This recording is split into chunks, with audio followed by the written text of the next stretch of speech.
Price it like you mean it. Welcome to Show and Tell. Real operators, real numbers, real talk. Pictor presence. Let's price it like we mean it.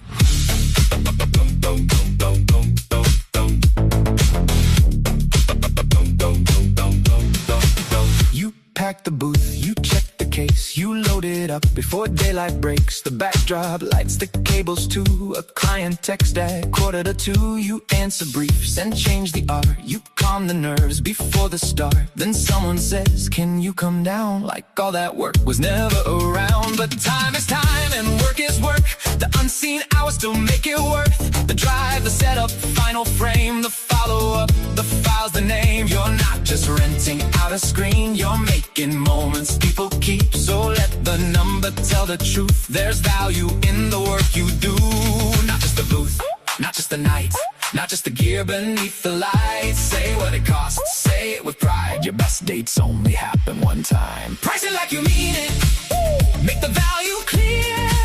You're building more than snapshots. You're making memories here. Price it like you mean it. Don't apologize. The right client sees the craft behind the quote and says, all right. Pictor in the picture. Make the moment move.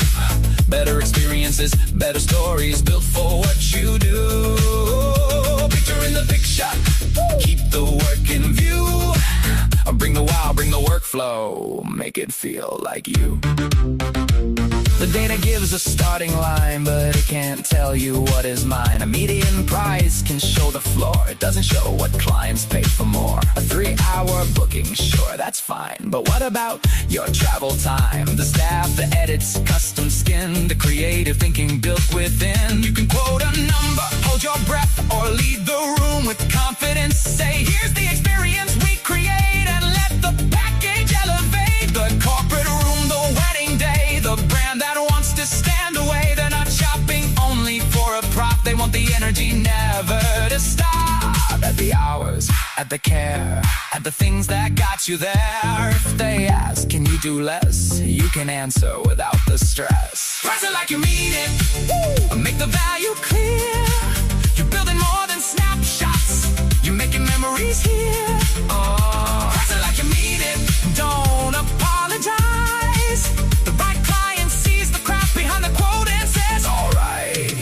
What do you say when they ask for a discount? What do you raise when the calendar fills up? Which Saturday is worth protecting? Which great opportunity is really just a bad fit? Bring the quote, you're second guessing. Bring the objection you keep hearing. Bring the rate card that's overdue for a little truth and a better view.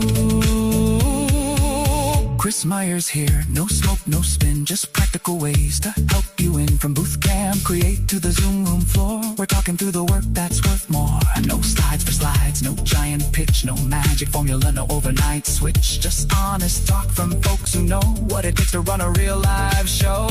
When do you raise? When do you stay? When do you walk from a lowball day? How do you turn too much around to send the contract, lock it down? Because saying no can make room too for the kind of client aligned with you. The date you save, the rate you hold can be worth much more than the rest you sold. Your time has weight, your work has shaped. Your experience is not a template. Your ideas, your eye, your energy, that's not extra, that's the delivery. Price it like you mean it.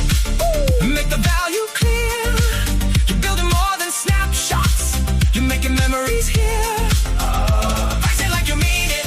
Hold the line with pride. The right client wants the best work, not the cheapest thing they find. Price it like you mean it. Let your business grow. From the first hello to final gallery, let the whole experience show. Price it like you mean it. Now the room is yours. Bring your questions, bring your numbers. Let's open up the doors. Pictor in the picture. Make the moment move. Built for photo booth operators, making something new. Oh, Pictor in the picture. A real work, a real talk, a real proof. Show and tell is starting now. Let's build what's next with you.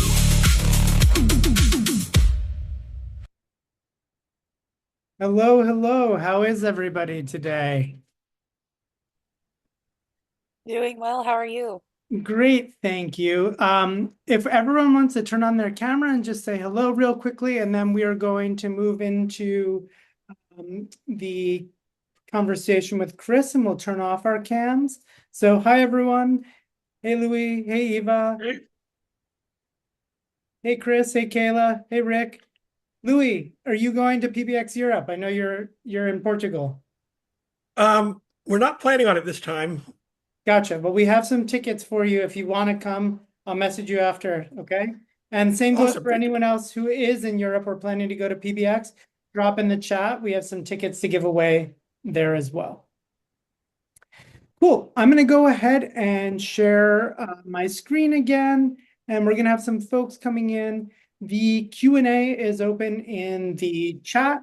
I personally will not be monitoring that. We have Eva from our team who will be keeping track on that and answering questions in real time if she can, or saving awesome questions for the Q&A section. So without further ado, I would like to introduce Chris Meyer, who is a regular here with us and one of my favorite people to chat with in the industry. And Oh I'm man. going to ask that you folks, unless you're Chris Meyer, turn off your cameras for the moment and we will get started. So, Chris, thanks so much for joining us.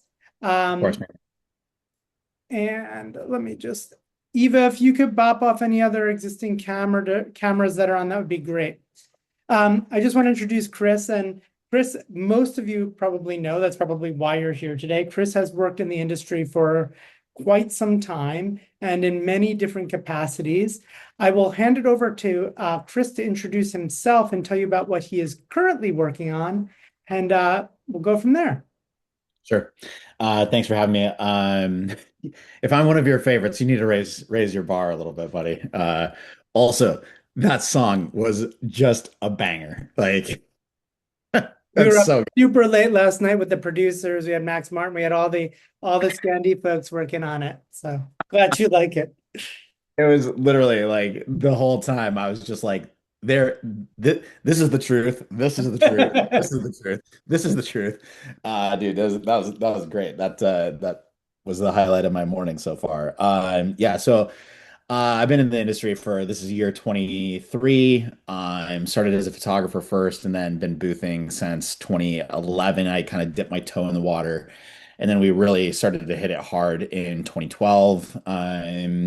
Pre iPad days, pre Facebook groups days and whatnot. So I'd like to hopefully think that I consider myself an OG at this point. And right now, I'm usually been known as like I was originally known as like the high volume, low price guy. That's how I like, kind of made my splash into the market. So I know intimately well the low ball pricing that everybody faces because I was there and I was there in the middle of it for a long time.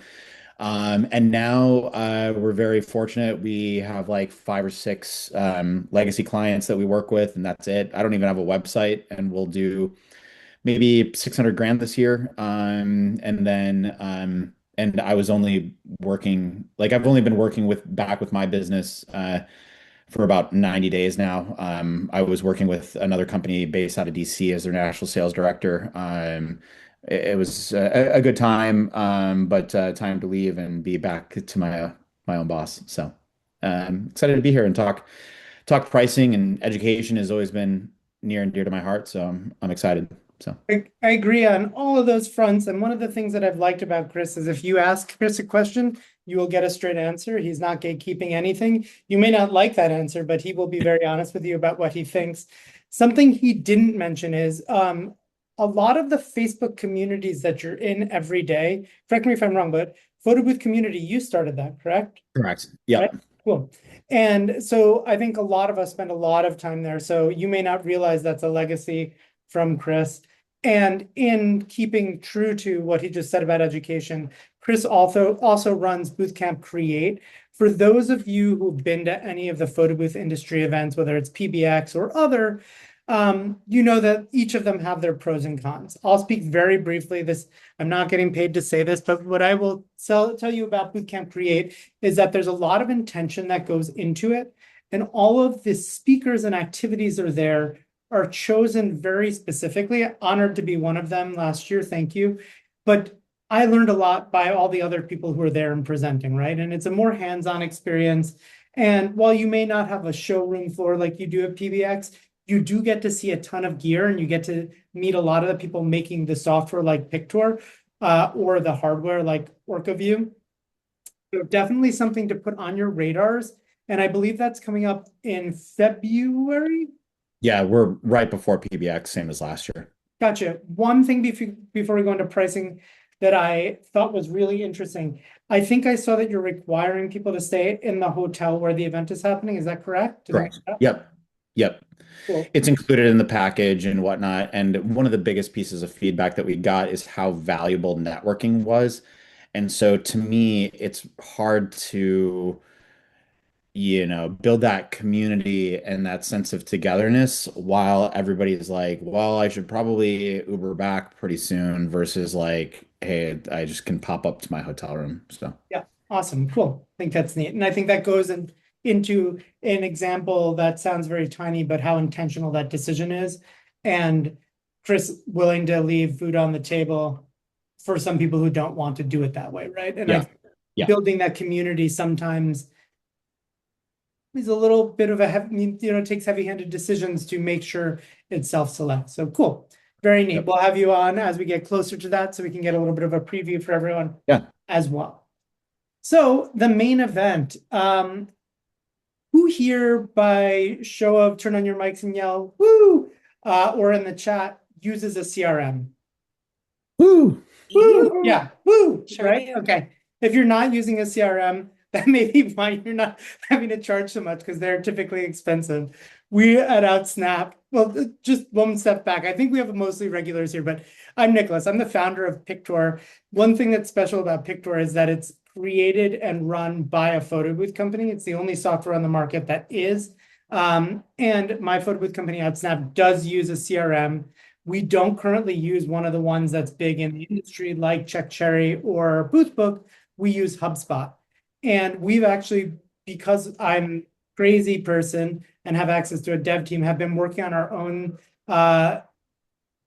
replacement for HubSpot, because HubSpot costs us about 20 grand a year. And I think I cost HubSpot maybe $10 a year. And so it's just not working out for me mentally anymore with all the access to these new tools. So we're looking very heavily at BoothBook. We're also looking at some custom vibe coded solutions as well. So on that note, for those of you who do use CheckCherry, and we're going to get more into the Q&A later, but if there is anyone who uses CheckCherry and is willing to turn on their microphone and just give us an honest gut feeling about how they felt about this this report coming out, I'm just curious sort of where the room is sitting on that.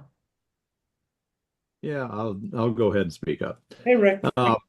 So when it first came out, because the focus was just on the numbers, I wasn't too thrilled about it.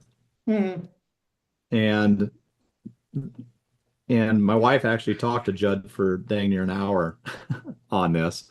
But it's like, unless you go and actually read the full article that's associated with it, there's better explanation about the numbers. Right. Right. That makes me feel a little better. Not super happy yet, but at least makes me feel better. Yeah. But the problem is that anybody else that is just browsing or does a search and finds this is not going to read the full article. Right. They're just going to see those numbers, and that's what's going to stick with them. And quite honestly, Judd's response to my wife is that, well, you need to learn how to sell your value better if that's an issue for you. So, and yeah, I think that's a great jump off point, because when this came out, and I also want Chris's feeling on this too.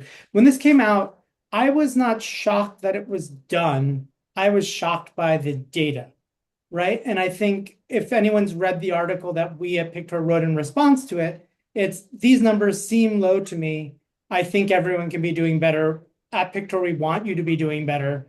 And that's kind of our take on it, right? So that's why we scheduled this call with Chris today, because Chris is a master at putting together pricing in his head and asking, anytime I've collaborated with him on an event, asking the right questions to figure out bottom lines, whether that's for man hours, for shipping, etc.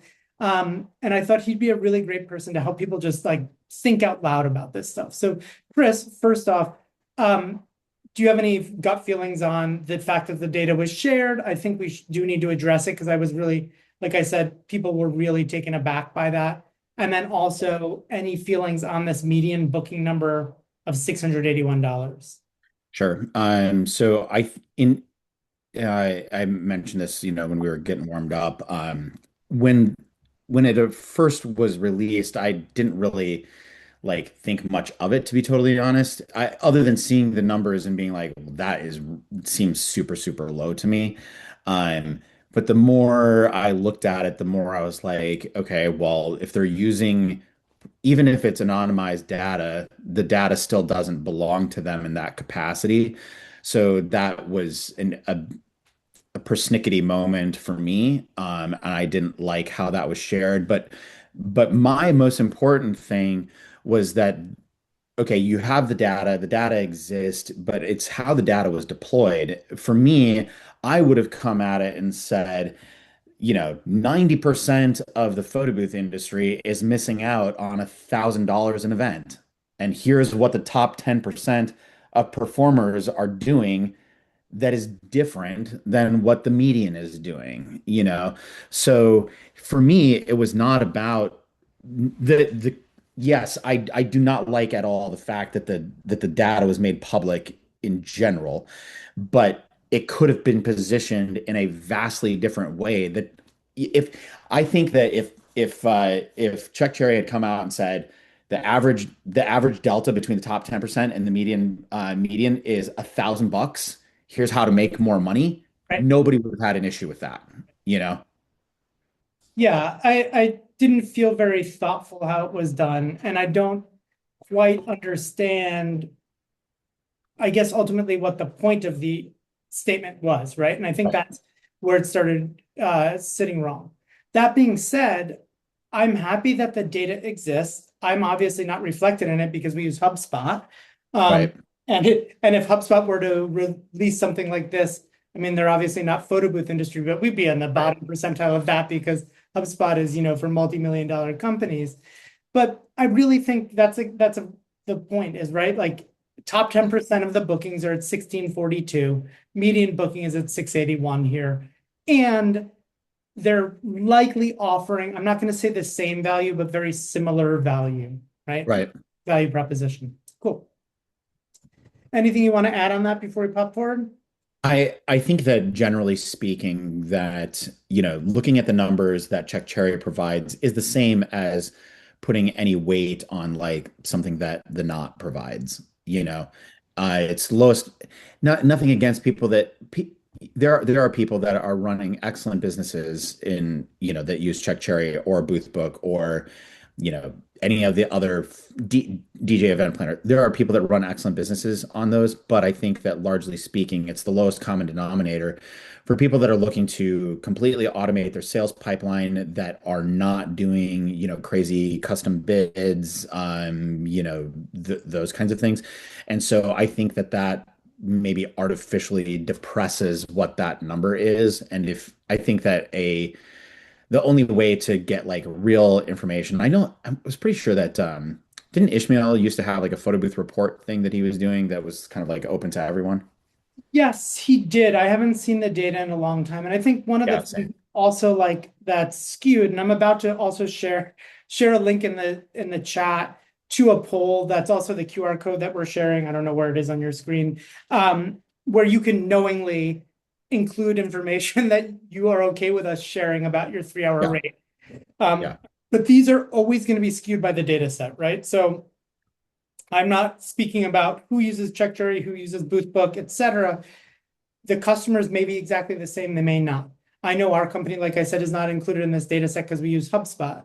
Chris, I assume you have a bespoke or different CRM. Are you working Yeah, on? we use We use BoothBook currently, so Gotcha. So in these situations, like we really have to keep in mind. So we had about 50 people who RSVP'd for today. I'm not sure the headcount here, but this is not going to be a scientific poll. But it is nice knowing sort of who are around, and like I think it will be inspirational to people what the numbers in this room are versus those numbers, but I could be totally wrong. So I'm Yeah. going to just drop that in the chat. And if you have a moment, please, if you feel comfortable sharing, that would be great. And we'll look at those answers together at the end. So I think there's a lot of things that go into pricing, obviously. And Chris, I want you to append this list after I drop a few. One is, are you a solo operator, or are you running I don't want to, it sounds snotty to say, or are you running a business? But I'm going to say, are you a solo operator, or are you running a multi-person business, right? Because they're both businesses. They come with different headaches for sure, and different value propositions, different ways you make money versus your own time, right? So those are the things that I think go in. I found over the years from my conversations with solopreneurs, individuals who are running their own businesses, whether it's a side hustle or full-time, is they don't calculate their time in the same way that I do in a multi-person company, where I'm not just thinking about my sales time, I'm thinking about the developer's time who's making the event, I'm thinking about the graphic designer's time who's making the event, I'm thinking about the production person who's spending 20 emails back and forth with the bride and groom about whether it should be an ampersand or a plus sign. All of those things, all of those minutes turn into hours, and that's part of our event time pricing. So is there anything on that list that I didn't mention that you? No, I think I mean, you could get a super nuanced, but that's a really good core baseline. Yeah. Another thing to keep in mind is your rental facility, right? I think a lot of solopreneurs are probably working out of a basement or an above ground floor. I'm trying not to say anything that sounds negative.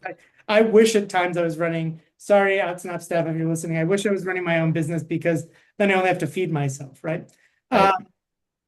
But I think that there's just a lot of different factors that go into these. So let's talk a little bit about, like, when you get something that comes in, a standard 3-hour package for, let's just say, an open air photo booth. What's going into that pricing for you? How are you determining when you say yes, when you say no, when you adjust the price? I don't like to use the word discount, but adjust the price to accommodate, et cetera. Yeah. So, having been in this for as long as I have, I can pretty much shoot a number off the hip on just about any request out there. For me, my business is built almost exclusively these days on white label. So I wouldn't say necessarily that I get a lot of requests for like what I would consider to be a quote unquote standard 3-hour photo booth, because mine will always have some sort of additional element, whether it's, you know, custom animated overlays, custom AI stuff, custom backdrops, custom, wrap or something like that. In the rare case, like we have a couple of legacy like schools and nonprofits that we work for and whatnot. And we've honestly, for those types of people, which is maybe represents like 2% or so of the business, we've locked them in at the same price for the last like 4 years, and we just keep it. And it's like, here's, a $950 3-hour booth, or whatever. And we just keep those the same because we like the people that we work with and those kinds of things. But yeah, in terms of like general pricing, I pretty much know, off the cuff what any of my white labelers are going to provide in any one area. I look at that and I see like my pricing is based more on the problem that I am solving than it is on my cost to actually execute something. So if, for example, we just got a lead to do an event in Iowa tomorrow for a 3-day event, or sorry, 4-day event, 11 hours a day and whatnot. And I'm pricing based on the fact that like you need somebody right fucking now, So I'm pricing based on that and not based on necessarily like what it's going to cost me to execute it, if that makes sense. Yeah, and you touched on something else in there, which is an intangible that I think is very important, and that is people you like working with.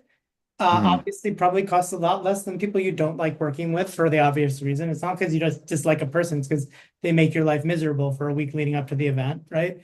And on that note, there's something that's happened to OutSnapped in this industry, and I'm curious, Chris, for you, is a lot of our clients who are big name clients, household name, Fortune 500s, Fortune 100s, are crying poor to us, which is already a pain in the butt because no one's poor on those calls. B is that we're under strict NDA on all those. So Mhm. even if we wanted to do the event as a loss leader for us, we're not allowed to share or tell anybody we're doing those events anymore. Are Yeah. you finding that as well? I would say that generally speaking, the NDAs have probably increased a little bit. I wouldn't say that it's like a 4 or 5x for me necessarily, but I also, I'm right now, anyways, we operate without even having a website, so I don't really care a whole lot. That being said, if most NDAs are, at least in my experience, it's like let's get you to the finish line, let's get the event done. We'll stay under the NDA. And then if I ask nicely, a week or 2 weeks or 3 weeks later and grab 1 or 2 images and just be like, can I share this one thing?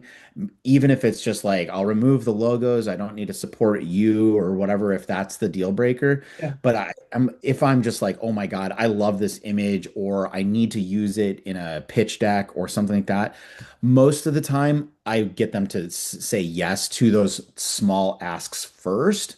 And then if I really, really, really, really like it, then it's like, oh, okay, back in the day when we had a big website and whatnot, it's like, hey, 6 months later, can I put this up on my website? The dust is settled. Nobody gives a shit about your event anymore. Um, I don't mind signing them up front. I will always do it to get the deal done. My pricing typically doesn't change one way or another. I know some people that charge more for an NDA because they want to show it, or they'll Yeah. say, okay, here's a price with an NDA, here's a price without an NDA. I haven't typically done that. So Yeah. And I think also on that note is like we are having more and more clients because people use the term AI without knowing what it means. So mhm. we're getting contracts written saying that we're not allowed to use any AI, things like that. So we're spending more and more on legal for each of these things too. Yeah. We had an NDA come through that said we weren't allowed to use any third-party tools in our correspondence with them. And I was like, what about Gmail? And they were like, you may not use it. And I was like, how do I respond to your message? Like, what? Right. Like it's just so overbroad and no one, and so now we're in a literal situation with that same client where I've already upset the lawyer and now they're really like sticking it to us on the contract itself. So Yeah, it's like, do you want me to call you while I'm using Verizon? That's a third yeah, party. Am I? exactly. And they're That's definitely using AI somehow, yeah, right? Like, that's nutty. yeah. Are there any other hidden costs that a new operator may forget? I harp on this all the time, but it's your time. Like that is the thing that you are paying for. Um, yeah, you want to do what you can to be market competitive and those kinds of things, but like you need to be protecting your time. Whether that's time spent on, building the business through networking or marketing or attending webinars and learning and those kinds of things, or whether the time is with your family or gardening or going and watching a freaking movie. It doesn't matter. Like, so many people don't really understand the full impact of what that event means in terms of a total timeline. Like, okay, I'm gonna book you know a $681 event and it took 4 hours of my time. That's not a good return on attention. If it took 5 minutes and everything else is automated and I have another staff member that's handling everything, sure, then that might work. But beyond that, hard no. Yeah, I think that's also true. And the other thing I think people do at the beginning is charge artificially low because of excitement, right? It's like you got your first booking, this is awesome. Cool, I made 50 bucks on a Friday, great. And then eventually like you're like, oh, I don't want to work Friday nights anymore. So your time starts to be valued a lot higher, right? Yeah, yeah, absolutely. And I think too that people are pricing in the present and not into the future in terms of like this is my current overhead and this supports me as an individual and whatnot. And they don't look at it and say, and they don't start pricing in a way that allows them to afford that additional help they need. So they get stuck, you know?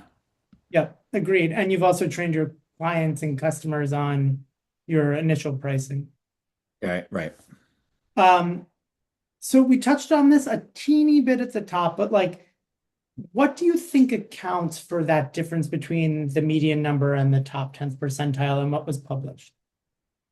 A lot of it is just like comes down to confidence and knowing that okay, so obviously you have, I look at it as my photo booth is solving a problem. Okay. It depends on what problem am I solving. If I'm doing a wedding, a quinceañera, whatever, the problem that I'm solving is entertainment and or documentation of said event. Okay. If I am solving a problem for a corporate client, it's um, market penetration, it's brand awareness, it's those kinds of things. That's a much more complicated problem to solve that comes with a much bigger budget. So I think that that is a big factor. And then also I think that the more tools you have access to, the more problems you can solve and the more money you can make, you Yep. know. So for example, like if you asked me to program an event, regardless of the software, I would be completely lost and it would spend me, I would take a full day probably to program a simple event in any software platform. But I pretty much know every single software platform and what it can and cannot do. And so as I'm in the sales process, I might start in like, okay, my de facto might be I'm working with, I know that SnapPick can do this. But as the questions come down, oh, well, SnapPick can't do that. Can Breeze do that? Can Pictor do that? Can Curator do that? Or whatever. And so I have a pretty deep knowledge of almost every software that's out there. So I can problem solve in real time and know, okay, we want to do, video AI with custom inputs and this, that, and whatever. Okay, so I can know which tools I can deploy versus, oh, I don't know what that is. I need to go back and do some research or, whatever. So knowledge and confidence in my ability to problem solve makes my value proposition go up. Yeah, totally, totally. Um, do you think that just trying to think of like where to, I guess this question that we have on the screen is good. Is like, do you think that this is like the floor or the ceiling, these numbers? To me, they're like below the floor. If I did any event at any of these rates, our company would unfortunately lose money. Yeah, yeah, you'd cease to exist. I mean, obviously, like in New York and with, Yeah. built-in overhead and those kinds of things, you're in a different position than somebody that's in, yeah, I'll pick on Sure. Kayla in Omaha or whatever, you're Lincoln. Yeah. I can't remember. Lincoln, Omaha, Lincoln, Lincoln. Nebraska, right? Um, Omaha, damn it. Okay. I need to catch up with Mitch anyways. I texted him the other day. He owes me a reply. Um, so overhead, way, way, way, way different. Like I've seen, a studio, a 500 square foot space in New York that costs, $7,000 a month versus $800 in the Midwest, Right. so like that's a big difference. But Yeah. like, and so in full candor, like when I started, so the day that I decided to like take photo booths seriously, in the first 9 months, we did 255 events at an average of about $550 a piece. We did a bunch of stuff on Groupon and whatever, and we were like, okay, this is just going to get our names out there and this, that, and whatever. The benefit for me is that I already had a photography studio doing $500,000 a year that we used that as the backbone to support the photo booths. The photo booths were 100% a loss leader. It didn't increase our need for core operational staff or anything like that. So literally like it got them a little bit busier. But we didn't have to really change much within the business. But very quickly we looked at it and was like, well, there's two paths. Like we can either go low price and high volume, and we did that for a while. And then in 2013, we added slow motion stuff, and our slow motion stuff started at 3,500 or something like that. And so we were living in these two worlds. But again, these we're talking 2012 numbers, not 2026 numbers. Yeah. So $550 back then is 900 now, adjust for inflation, you Yeah. know? So at 680, that seems crazy cheap. And the thing that I'll harp on a bunch is like, why would you be self-employed and work for minimum wage? Because by the time you include, okay, I gotta call the person, communicate with them, pick out their backdrop, prep the booth, do the design work, email back and forth 100 times, explain to them why I'm more valuable than the next person, blah blah blah blah blah blah blah, and then actually go and attend the booth and pay for insurance and software and yada yada yada. I'm making $23 an hour. Why would I do that? It's just it doesn't make sense. Right. Yeah, I agree on all of those fronts. So I guess this gets into the sort of more practical, like now that we've seen these numbers, what can we do to increase them, right? I think it's a rising tide raises all ships scenario. Yeah. When you present your pricing to clients, how do you communicate that with confidence? Like what are you going into? And I think you've talked about a lot of those things already, the problem solving. I think you, because you've been on so many of these calls, know what you can quickly say to answer or solve a particular question, Yeah. which is super helpful and shows knowledge and value. But if you were to do just like a quick punch list of like, what are the things that show the confidence when you drop that number? Sure. Well, and I think that so beyond confidence, it's just knowing that nobody should take every single job. Like that's just, the whole phrase of like not every client is your client is emphatically true. And so for me, I started, with whether it was when I used to work for Jeff Libby from My High Entertainment out of Colorado, or Extraordinary Entertainment in DC and Andrew Robinson. I had a floor rate where it's like, okay, anything below 2,500, 3,500, and for the last 12 months, my floor was close to 6,000. And it's like, if I'm doing an event for under 6 grand, it wasn't worth it. And that seems insane, but keep in mind that I worked very hard at funneling all of my energy into the people that could afford those rates.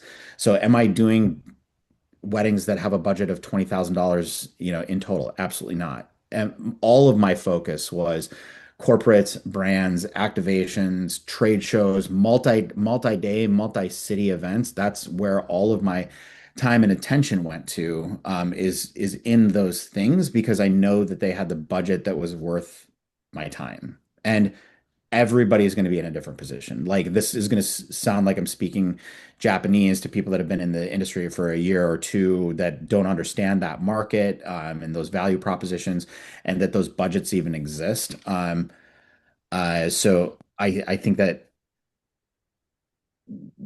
changes the conversation for me. Like, do I get upset when I book something, or when I pitch something that I feel is an appropriate rate based on the problem that I'm solving, and they book somebody that's a quarter the price? Yeah. But at the same time, I'm like, I guess, they definitely weren't my client. I will say this, like we just had an inquiry the other day. Somebody replies with, that was way more expensive than I thought.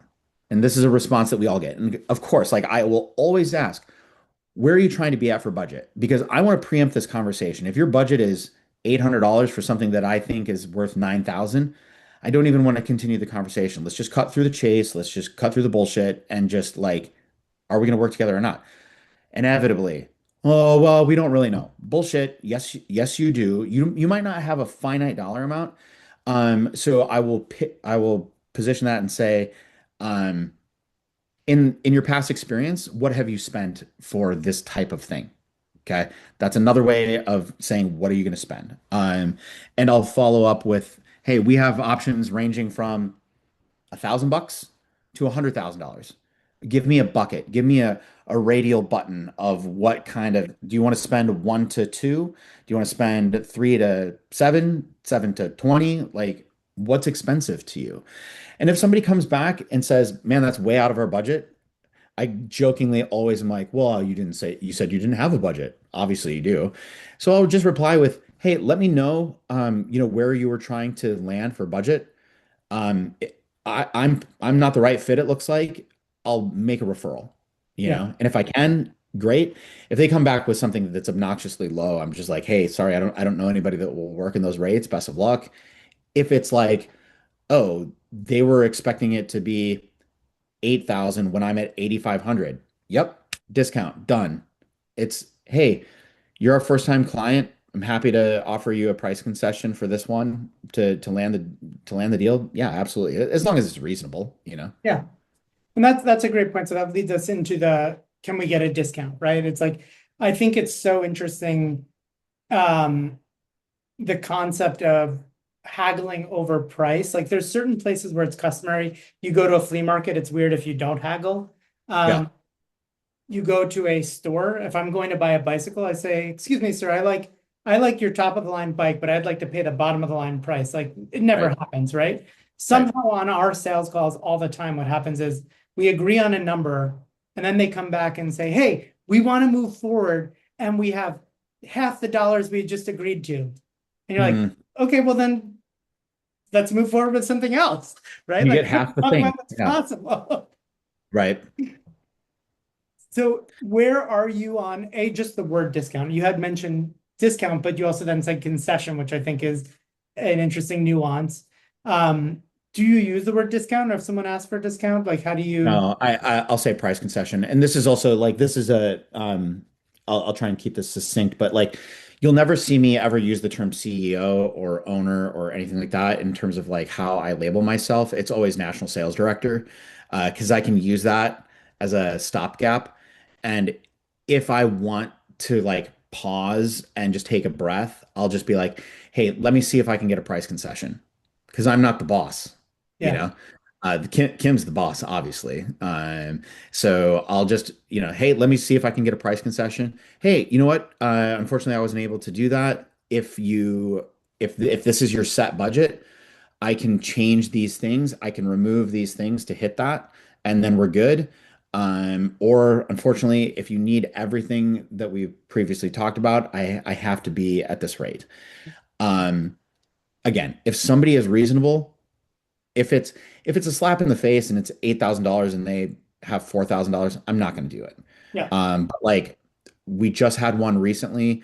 It was something super simple, a ship and deploy event. Their budget, or I had quoted 4,800. They came back at 4 grand. I booked it. They've booked 5 other events with me, one in Sydney, one in Japan, or 2 in Toronto. Like, yep, I will keep that moving 100%. totally. And something that you and I were catching up about before we started the call is one of the things that cost me the most in terms of time is educating our clients, right? Like this Yeah. is why we do this is why we don't do this. So prices can actually come down the more we work with someone because it turns into, 100%. hey, can you do that thing we did in Toronto on this date from this time? And you're just like, yep, cool. And they're like, do you have any wiggle room on the price? You're like, where do you need to be? Cool. Okay, great. Have a nice day. Yeah. See you on that date. And it really changes the experience. So Yeah. something that we talk about ROI often. So what is it, what's our return on that one event? But like something that you talk about is ROA, right? Yeah. Return on Yeah. attention. So do you want to? Yeah. So One of our, like, probably our biggest legacy client is somebody that started off with us as just ordering backdrops and red carpet. And that's all we would do. And at first I was like, this sucks. We're gonna make like $500 off of this one event, and I've got to custom order stuff. I've got to line up a white labeler. I've got to order them this and this and this. But I, did a little dive on who they were and what they were doing, and I saw some serious upside to it. We went from doing like these guys just do movie premieres pretty much. And so it went from like dropping off backdrops and red carpet stuff to now they do like this year they'll probably do 150,000 with us. And we still do the, $1,800 drop off of backdrop and red carpet and lighting and no photo booth. Just this to create a photo op for them, to now like a couple of multi-city things, some bigger deployments with D23, and now all of a sudden it's, more and more and more and more. But the beautiful thing is, there is no sales process. It is, are you available? This is the location. This is what we want. This is the budget. Boom. It's never even a conversation. We just send them invoices and we call it a day. So my return on attention is amazing because I literally spend 4 minutes to land anywhere from an $1,800 to $7,000 deals is kind of their norm. And it's literally just, me call, hey, Nick Bernardo, are you available for this event? Hey, Monica, are you available for this event? And that's it. Like that's all the work that I have to do. And then Kim handles the rest. Amazing, amazing. We are getting close to time. I can go a little bit over if you can, Chris. I don't want to keep you if you can. There's a few slides that I want to go through. We'll try and get through them quickly because I do want to do Q&A. But one thing that I think, something you mentioned earlier, is that the price of $1 in 2012 is different than the price of the dollar today. Living in New York City, I mean, like I make my mental model about the restaurants I've been going to for 20 years. And things break significant price marks, you notice. But to me, I'm like one of those people who can eat the same thing every day for a year and then I have to change it for the next year. But I go to Trader Joe's and I get very specific things on a semi-regular basis. And every single time I go, I'm like, wait, that's $5 more than it was last week. And like I keep hitting that, right? And so unfortunately, we live in a world where things are costing more. And especially when you're running your own business, it's costing more. And Uber used to cost us $45. Now it can cost up to $200, right? Like, and there's all these things that we have to account for. How do you go about making the decision about when to raise your prices with your existing clients? Yeah, with the existing ones, it's tough, right? Because they are used to this. They're used to, I'm paying whatever that rate is. They're used to it. I think that everybody understands the state of the economy, and like, without going too crazy into it, it's like it has been really weird to me to see that everything costs more, but yet I feel like budgets for corporate and brands and those kinds of things are continue to stay super healthy. So like that, I can't explain it. It doesn't make sense to me, but the spending is still there. I think you maybe have to look a little bit harder for it, and I think that it's being scaled back in other ways. But I do think that they are going to anticipate an increase at some point. I will say this, a lot of times.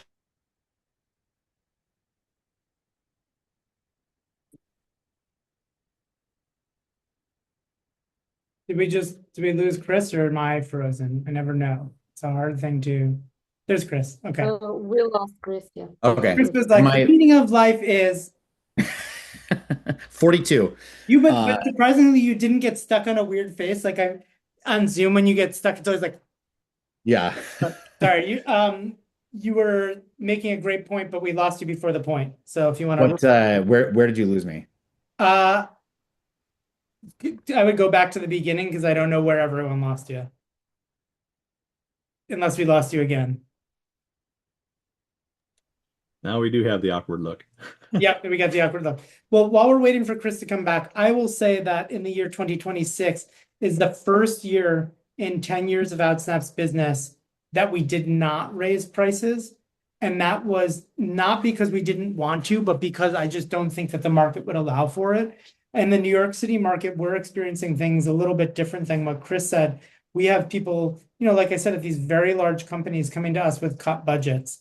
And there seems to be, this is sort of my, it may be projection, but it seems like since folks at these companies are not necessarily getting raises, but everything costs them more, there's less kind of compassion for everyone across the way. And the irony is these people are trying to save these multi-million-dollar companies a buck, not themselves. So it's something that's been, I will say, emotionally hard for me to try and figure out how we can stay profitable in a world where our clients are not necessarily willing to contribute to the companies that they like working with. So that's something that's been on our radar a lot. And one last thing I'll say, I think Chris is back. I'm back, hopefully. There we go. The one thing I'll say, and then I'll pass it back to Chris to make his point, is Chris Collins from BoothBook one time on stage said something that I thought was really interesting. And I think it's something that we lose sight of is if you increase your prices by double and you keep more than 49% of your clients, you are winning essentially because you're making around the same dollar amount, if not more, and you're working half of that amount of time, and you can gain more clients this way too. So back to Chris to say what he was saying. I hope it's as intelligible as we were hoping. Yeah. My point was that especially for repeat clients, for people that you work with on a, some of our clients are weekly, some of them are monthly, some of them are twice a year or whatever. I usually like to give them a heads up and not just pull the rug out from underneath them. And I'll just say, hey, look, I know that we've been at 1,000, 3,000, 9,000, whatever the dollar amount happens to be. I know that that's the price that we've been at, but as you know, everything right now is more expensive. We've kept our prices as low as we can for this type of service for as long as we can, but just know that in future events, we're going to see a modest increase. It's going to be 10% or 15% or whatever the dollar amount that it happens to make sense. So we preempt that and be like, look, we want to continue to work with you. This is the state that things are in. If we need to hit that specific dollar amount, we'll have to reduce our level of service and we'll do, an hour less, or we'll not do this thing or whatever. And we'll come up with something to keep the clients as best we can. So yeah, and on that note, one thing that we use as sort of a sales tool is we will, I mean, I can't believe we're almost in September, but starting in September, usually each year, we will, when a bid goes out, say, just as a heads up, these prices are likely going to be going up to our 2027 pricing starting December 15th, December 1. If you book before December 1, we'd love to keep you in 2026 pricing, et cetera. Obviously, we still have wiggle room on those items, but it's a way of soft launching that new pricing so people have awareness and also that we want to take care of them at the old pricing. So, yeah, absolutely. Anything else you want to add on this before we pop to the next slide? Nope. Cool. One little question, and I think it's obvious, but when someone says, no, we don't do the price increase and you can't wiggle around it, you just say sayonara, right? So for me, I want to be as helpful as I can. So if somebody, and again, as long as the dollar amount is not offensive, if somebody comes and is like, oh, well, we're expecting $200, then no, fuck off. But if somebody's like, hey, it's for a school dance and it's, we've only got $800 or whatever. If there's somebody that I know in the area that I can make a quick connect with, I'll do it. Yeah. Again, if it's something that I can do in 5 minutes or less, I'll do it. It's not about what the client thinks of me. It's about what my white label person thinks of me. Because it's if I can send, Nick Bernardo a random gig that he's booking it and handling it and whatever, then Nick, it's not like he owes me a favor, but he's more apt to take my call the next time, So right. Cool. I think we have already addressed all of these, but is there anything you want to add to the when to say no? Decide when to walk away? How do you say no and keep the door open? I think you're really good at keeping the door open. So maybe Yeah. if you have I think you just answered it already, but if you have anything Yeah. to that. So the question, is there ever a good reason to take the low one? Yeah, there absolutely. Client acquisition, especially it's more about like who they are than what the event is. So if I, do a little dig on somebody and it's like, oh, it's Cohera or Access or whatever, and if I've not worked with that company before, and I know that there is major if there's major upside to that client, yeah, I'll wheel and deal. Like we have 4 events in October, all at IMEX, where we are charging nothing, and I'm going to lose probably in the ballpark of $10,000 to $12,000 to execute these 4 events. So when we talk about low ones, that is the lowest of low when I'm losing, making no money and spending a bunch. But these are 1 billion% the people that I want to be in front of.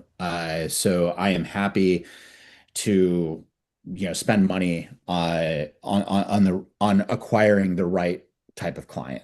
So. Very, very cool and insightful. So I just dropped the link to the poll one more time in the chat. We've had about 16 people respond. I'll give it another second and then we'll dive into those. I've had Eva also collecting some questions that we can start with here. So if I'm going to stop sharing my screen because we don't need to look at a screen that says Q&A. If anyone has questions, please do drop them in the chat. Please fill out that poll. And Tiffani Barner, if you'd like to turn on your camera, I'm going to share your question and we will answer it. So Tiffani is joining from Florida. She's charged $750 for a 2-hour school event with 4x6 prints. It never feels it is the right because of the non-negotiable 4x6 prints for their guest count. How do we confidently price our events and not feel like you have to apologize for them? We're feeling more confident and know everyone is not your client, but we really have been getting clients coming to us with Facebook marketplace prices, brides, etc., looking for $50 or less an hour. So, I'm Tiffani, here. oh hey, I'm want to expand here. on that at all? Yeah, I am just weird. This is our 3rd year. Congratulations, that's no easy feat. Thank you. We absolutely love what we do, but we get a lot of schools, and it seems as though we are the people that they come to because we have a special badge that they require for the counties that we're in. And that kind of gives us a leg up on the competitors. But when it comes to pricing, we deal with this one particular school all the time. We just finished one on Sunday. It is a non-negotiable with the 4x6. There are long lines. It's always 1.5 hours to 2. And we always tell them in the beginning, it's a 3-hour minimum, but we'll work with you. But it would seem as though that these would be just the easiest events, but they are not. She contacted me on a Tuesday. I had very little time for turnaround. And as Chris and you mentioned, this takes a lot of time. Designing, getting their colors correct. This was the 75th anniversary for the school. And of course, it was a big deal. I wanted to assist. But again, we worked with you before. I feel like there's never any respect. I'm dealing with 3 campuses, 1 school. And they just never, I never feel respected. I never feel respected at all. Hence the last minute booking, and we've been working with them for 3 years. So, it's and they're not the only one. I love our clients, but we do work very hard. We're a 2-man show. We really go above and beyond, and it's never ever enough. And a bride reached out on Friday. She wanted all these things and really literally only wanted to pay $200 for 3 hours. And it's like, no, I don't, we can't. Yeah. And I tried, it was like pulling teeth to get out of her, she finally admitted, this is my first time ever booking and renting. And I was, asking her like, what do you envision? how can we make this more special? And she wanted all the things, and $200 was her budget, and Right. told me that she had already, got the venue, DJ, but when it comes to us, we're the last ones, and we're always, very low priced.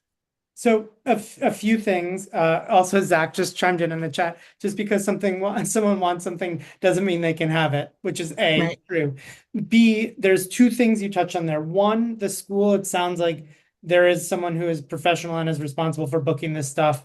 One thing you can do to build that relationship is essentially say, hey, I see that we're doing these things every year. If you book them in advance, we can do it at this rate. We unfortunately do have now rush fees that we have to do. And if they're within X amount of days, it's out of my control. We have, because of, blame it on someone else, right? So there's that. Yeah. The other thing that I find with brides and grooms, and one of the reasons why OutSnap, for the most part, doesn't do weddings is because a bride and a groom have, for the most part, not had a child yet. They've not had other significant life experiences. And this is the most important day in their lives. And for some reason, they think it is also the most important day in your life. They've also never planned an event of this scale before, right? And I try and take that excitement and keep that in mind when I'm trying to help someone plan that event. I'm less offended by those folks than the person at the school, than I would be by the person at the school, but it's about building respect, and it's a two-way street. And sometimes the way you build respect is by sticking up for yourself, right?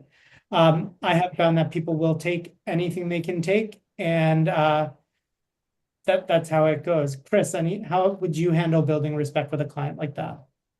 Yeah, I think you laid it out great in so much that like, hey, this is the price if you book now. Like most of our schools are literally just like rinse and repeat, and they, once event one is done, they're booking the next one, which is a year in advance.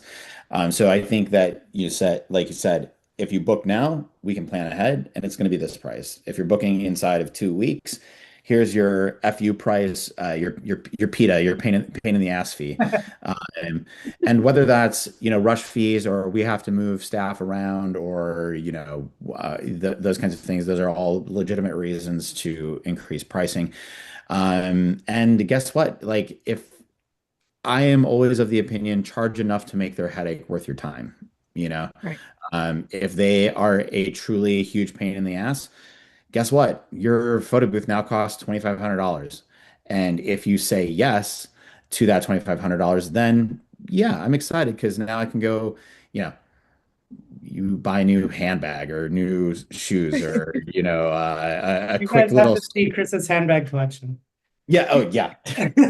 I have offered Kim nice things, and she's like, instead of buying one $40 bag, can I get 10, or instead of buying a $400 bag, can I get 10 $40 bags? And I'm like, you do you, babe. So something else that came up in that I thought about, and often people say like, how low are you willing to go? And something that Chris mentioned there is like, at the end of the day, there's a number that won't piss you off, and there's a number that will piss you off.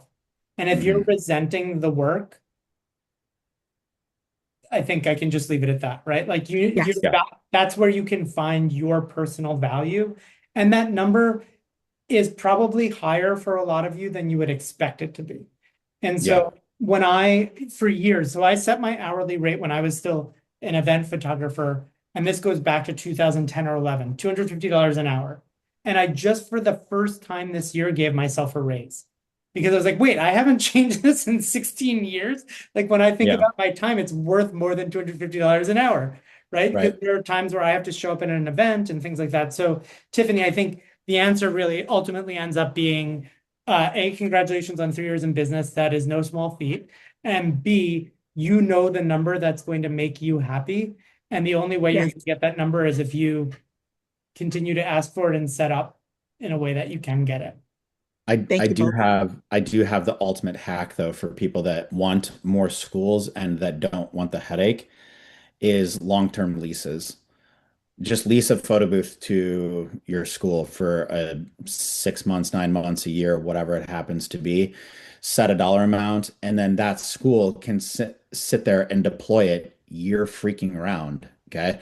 They bring it to every basketball game, every football game, every prom, every schools do dozens and dozens and dozens of events, you know? So if you don't think like, oh, I could have a photo booth at the play opening or whatever, like if you put them in control or set up a deal in such a way, you could have a lease for 9, 10, 12, $15,000 that covers the entire year, and then they can spread that out across their entire budget. Your headache goes to zero, or near zero, and you've made more money by capturing a much larger number of events. Yep, agreed on that. Rick reached out and said he's joining from Arlington, Texas.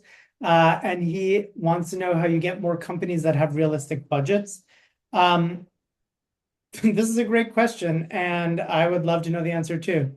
Chris? I too would love to know the answer. Um, my biggest area of success for finding what I would consider to be the right clients is by going to where those clients are, right? I'm not finding them yes, I find some on the internet, and some find me on the internet.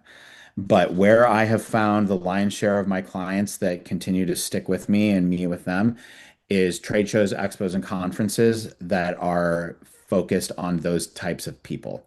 So whether it's going to a networking event for SITE, which is the Society of Incentive Travel Excellence, or ILEA, the International Live Event Association, NACE, the National Association of Caterers and Events, or any of those things, I am there to meet those people. I feel like uh everybody is always looking for the quickest win, and this is never the case with corporate. It is always a very, very long game. Sometimes that game is very expensive, but it is almost always worth it.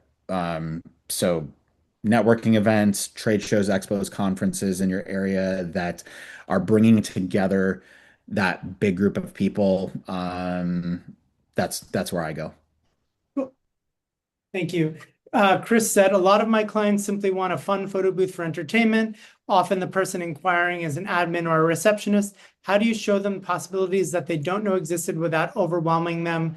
They genuinely have no idea what they want, or what their pain point is. They just want fun, especially when a competitor can offer what looks to be the same thing for 40% less. Yeah.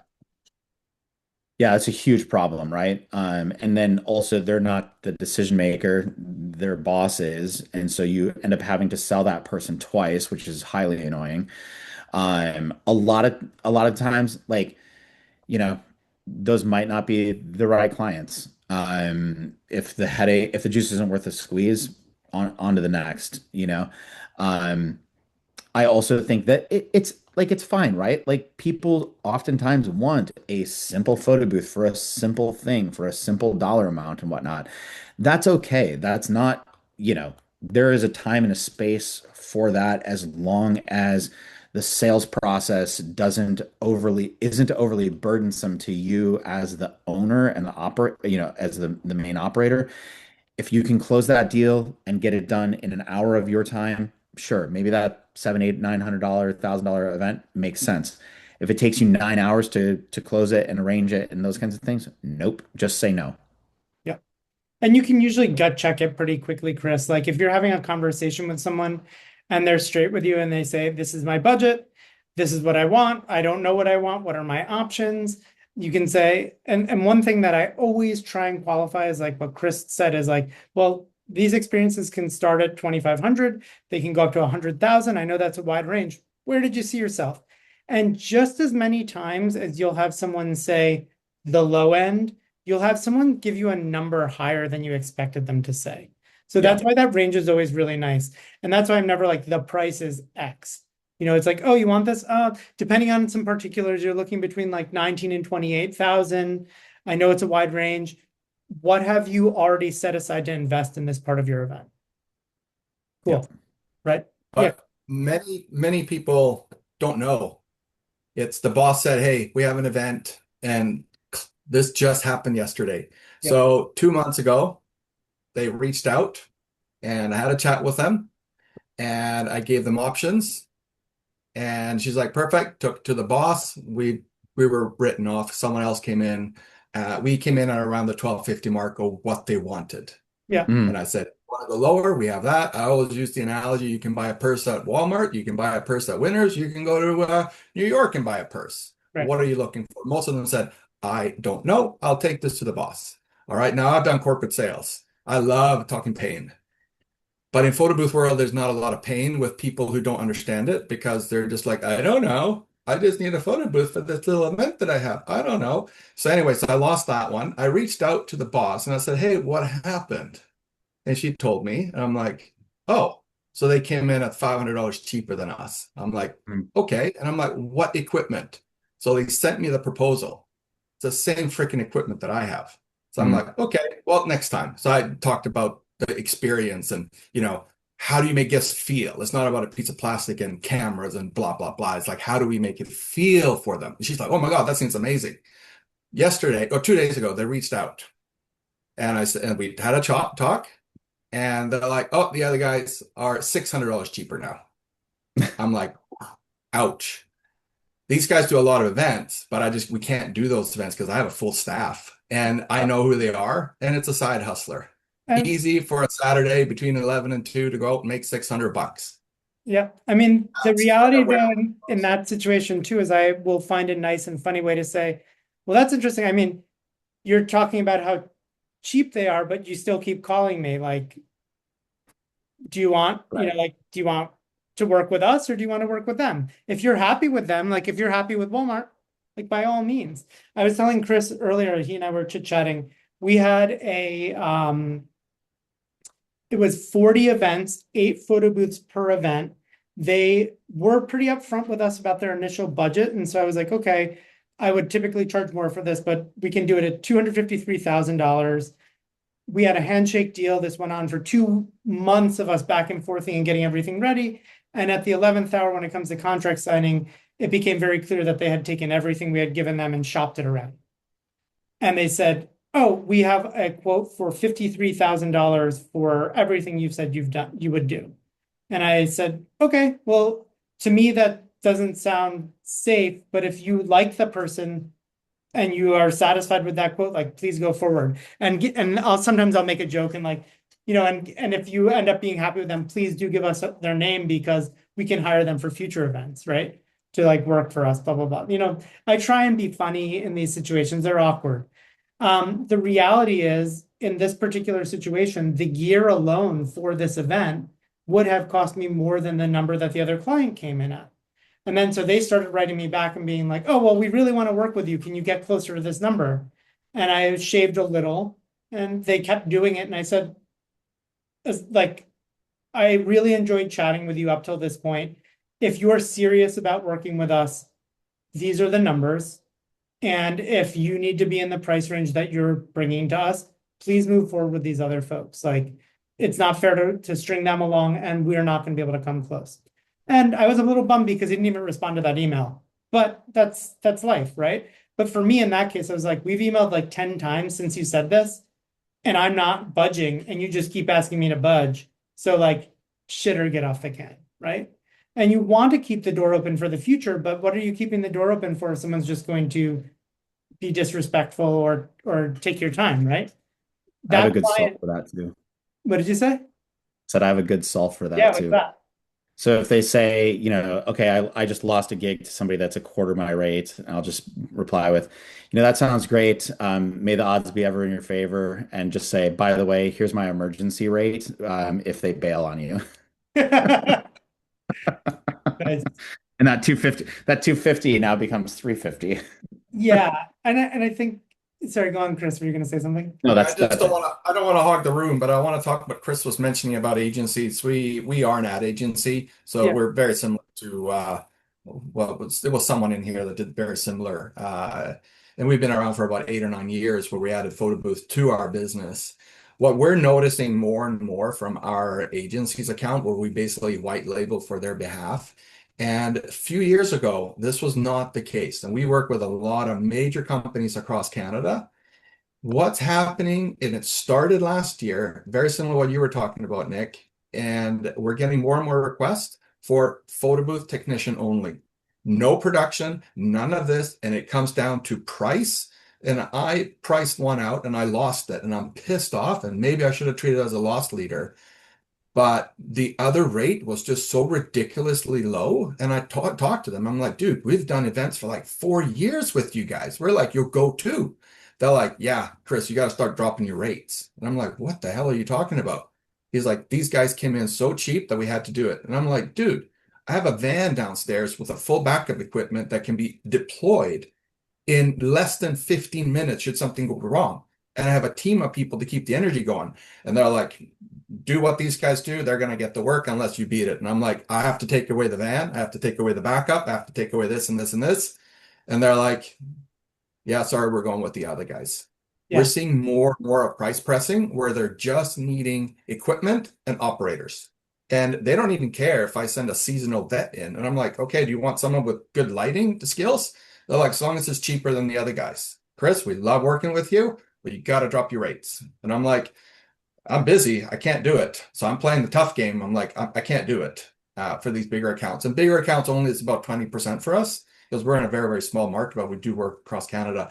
But we're seeing it more and more where Yahoos are just coming in with equipment, and we have people who've copied every single thing that we do and just make it 50% less. It is becoming more and more. And I didn't see this last year or the year before, but this year and moving in, we're seeing more and more of this. Yeah, and I think that's sort of the age-old, things get commoditized.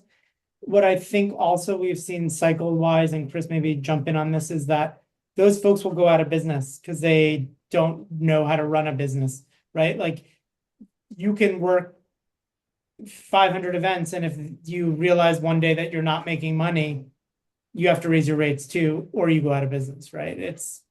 Because you run a business, just like I was saying with that equipment. They wanted me to charge them less than it would have literally cost me to fulfill the event.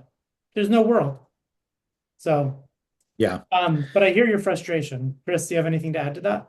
Yeah, I mean, other than the age-old adage of like not every client is your client. And yeah, like sometimes it hurts to let those people go, but at the same time, you have to do what's right for your business. And not you just flat out, like not everybody values their time the same way, right? And not everybody, some people are like, oh, well, 7% margin on this job, I guess, sure, let's freaking roll with it and whatnot. And that's just it's not sensible. It's not sustainable and whatnot. So I look at it and say, you know what? I lost this client. That's okay. It's going to give me an opportunity to find somebody that's better, And like, I get it. Like, especially being in small market. Well, okay. So without we could talk an entire thing about like the market that I'm in does this. I am largely in complete disagreement with that because the market does not have to be just this is the geographic area that I serve, right? As long as you know SEO and pay-per-click and marketing and those kinds of things, your market is planet Earth, So there are ways to execute those kinds of things. I get it too, like with Canada, like if you wanted to try and serve the United States, there's some hoops to jump through, there. So it's an encumbered process, I'm sure, but I would just encourage people to not try and set their market as like a 60-mile radius of where you live, for example. Like that's not the market. The market is whatever country you're in at a minimum. Yes, and I will say, Chris, just to raise the spirits a little bit in the room, there are other vendors that I know in Canada that I've worked with that charge significantly higher than those rates, and they are very busy all the time. So Yep. It is a situation where you got to let go of a client that's no longer a fit for you to make room for a client that is. So that's my inspirational way of saying that situation sucks. We're all in it. And I hear you. But if you try and wrap your head around the positive side of it, it could be helpful. We have one more question, but before we get to that, those of you who have made it this far, But Pictor Fairy would like to grant you 50 free AI tokens. You can scan the QR code that's on your screen right now or the link in the chat. Please use the QR code. Sorry, please use the email address that you've signed up with your free Pictor account or paid Pictor account so that we can give those tokens to you. Also, before Helena's last question, I wanted to share quickly the numbers from the poll, which came in at 16 people responded. So once again, not a scientific study by any means. 6 of those 16 were in the $500 to $1,000 range, and 8 of those people were in the $1,000 to $1,500 range for a 3-hour event. We had 1 person in the 25 to 5,000 and 1 person in the 5,000 plus. So once again, similarly to what we looked at earlier, the median, which I would say, without doing the math in my head, is kind of in this, between these two. So we'll say it's at $900. And there are people on this call who are charging significantly more than that.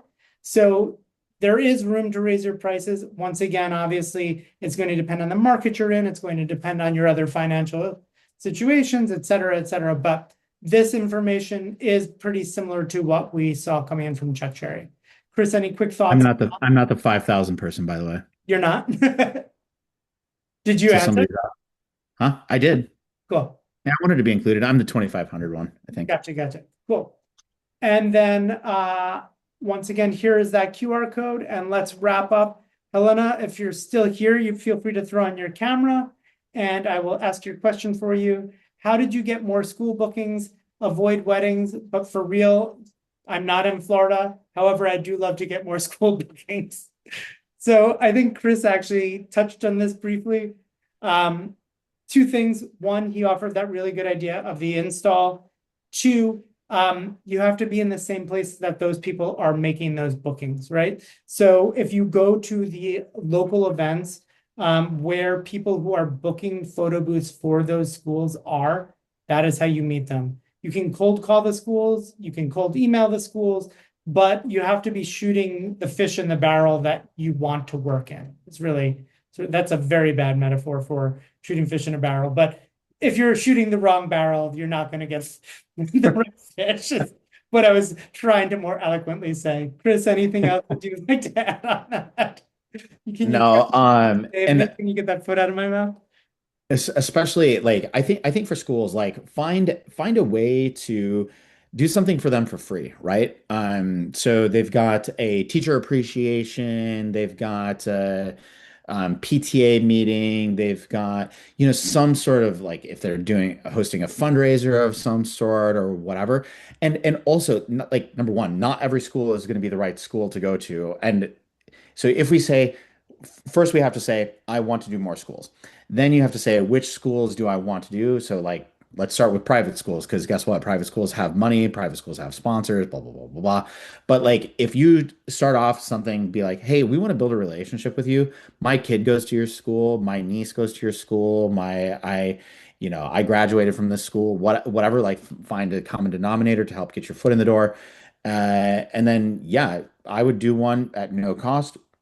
Here's your thing. I want to show you what we're capable of and whatnot. We work a lot with a lot of different schools. We typically find that they book us for 3 or 4 events a year. We also have this, blah, blah, blah, blah. That's the route that I would go. I personally am very anti the working for free thing, because I think people don't treat the experience the same way they would if they were paying for it.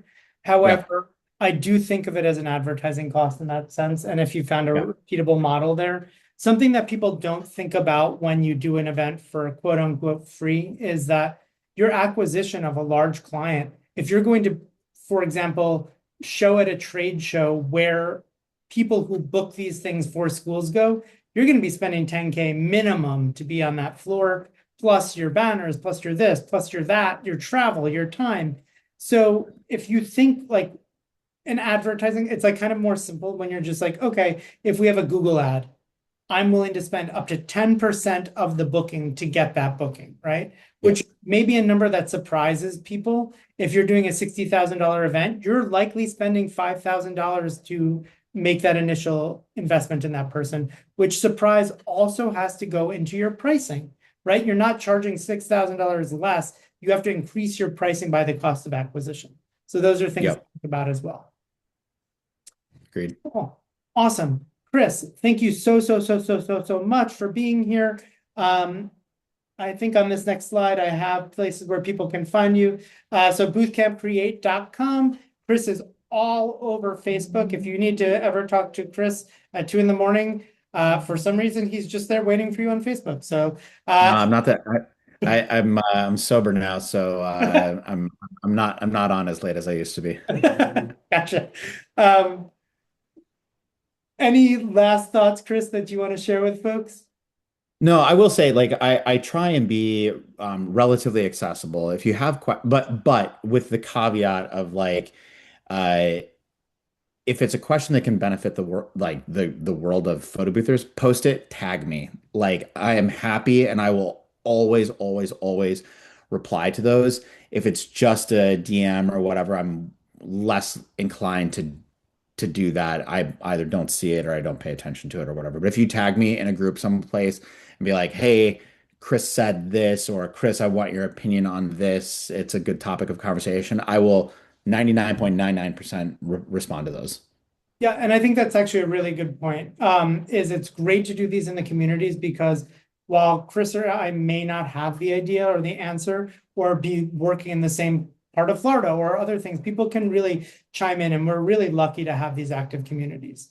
Yeah. The other thing that I will say, and I think going back to respect, is do some digging before you ask a question, right? Like, a lot of these questions have been answered before in the groups, so you can hop onto an old thread and add some new juice to it, or you may surprise yourself and answer a question you know on your own, right? And then get some feedback on it.